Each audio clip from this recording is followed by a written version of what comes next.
Hello and welcome to another wonderful episode of Overlord Explained. I'm Shergog, your host, and today we will be discussing what exactly happened to Tuare after she was rescued by Sebas Tian, the Butler of Steel.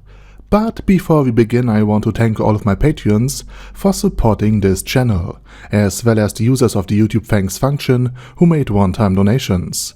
Now, with that said, let's get back to the actual topic at hand, and we will talk about why Ainz was incredibly nervous and unsure about Sebas' loyalty first.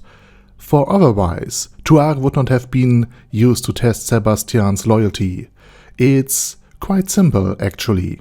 Sheltier, who was placed under mind control by the Theocracy of Slain, happened to be in the same group as Sebas Tian and Solution Epsilon. That's why Ainz decided to return all of the other NPCs except Sebas Tian and Solution. He believed that Sebas would be the next one to betray him, or rather to be mind-controlled by an unknown aggressor.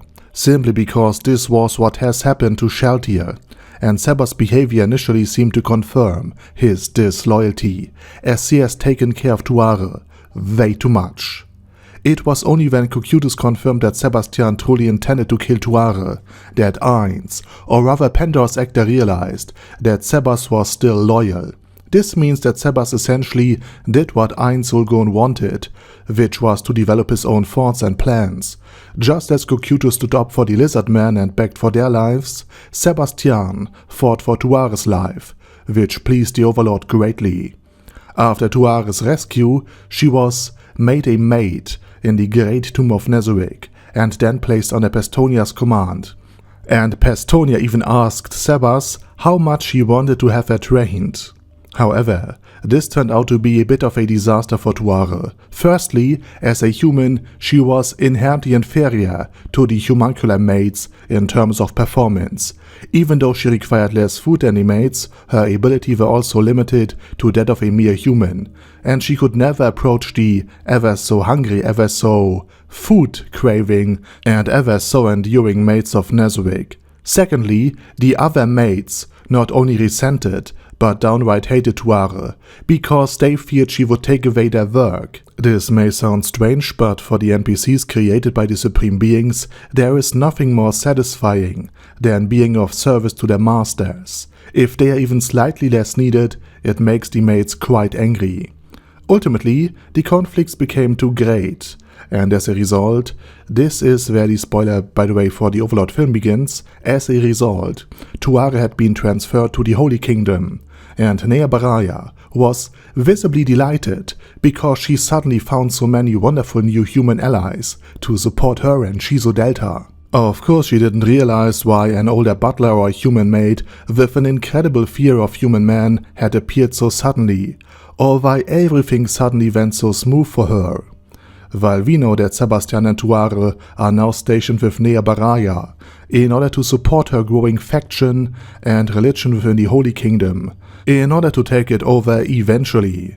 And since Tuare had no problems with non-human men like Sebas Tian, and primarily takes care of Shizo Delta, who has a good karma value, and therefore does not fear to lose her job or resent Tuare, and since Tuare also works with Nea Baraya, another fellow human, who also suffered greatly, and therefore could empathize with Tuare, she has finally found an environment where she is valued and respected.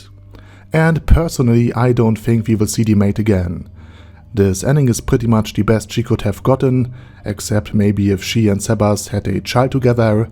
And speaking of it, it would be quite interesting to see if NPCs can have offspring with godkin-like qualities, especially now that Zeshi had been captured by Ainz.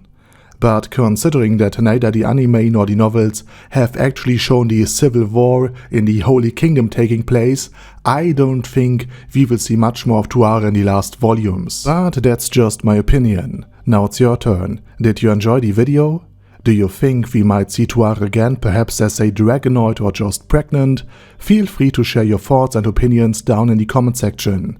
And as always, I want to thank all of my channel followers for the great support, and I say my special thanks to Arder Daddy Arder, Bad Guy Ye, Bad Burrito 316, Be There, Ben C, Brandon D, Chrissy, Crowley0221, Sia, Crystal Prime, Dead Slime, Death is Mercy, Deathless Dragonlord, Demon Xenomorph 1987, Devin Downen, Ding Dong, Dragonlord, Placidu Saxophone, Duckwagon, Dunkler Krieger, Dystopia, Dystopia II, Enigmatic Unicorn, Feralchivan, Guy with That Head, Hector Moreno, Hoss, Haster, Jacob G, Jana B, Jason,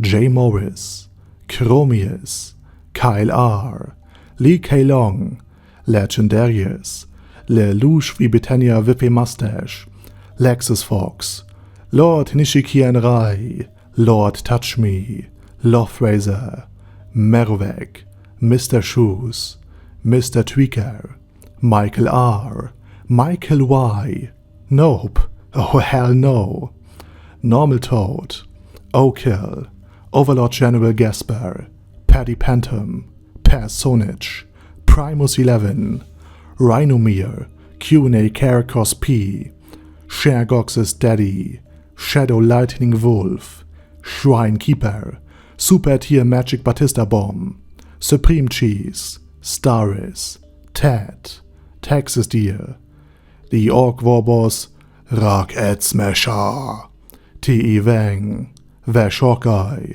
Vegito27, Venture Fanatic, Wilhelm, Xenukai, and Zonagon. Thanks guys. Anyway, have a nice day, and I hope to see you all again soon under my next video.